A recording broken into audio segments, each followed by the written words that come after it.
Alright, to get started, I just added a clip to my timeline, as well as an adjustment layer under the track above. So with our adjustment layer selected, let's go up to the Color tab, then open up the Basic Correction section in here.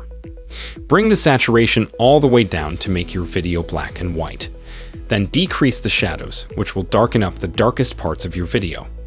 After that, increase the highlights so that the brightest parts of your video are even brighter.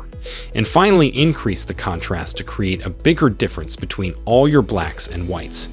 Okay, now I like how punchy my footage looks, but let's go down to the creative section to give it more of a vintage feel. Under adjustments, just increase the faded film to your desired amount.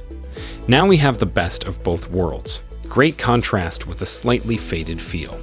And lastly, I'm going to sharpen it up a touch to enhance the edges of the image. Okay, I really like how this looks, so that's all for me. Thanks for watching, and see you guys next time. If this video helpful to learn quickly, hit the like button, and also don't forget to subscribe to our channel and hit the bell icon. Then you won't miss any upcoming tutorials.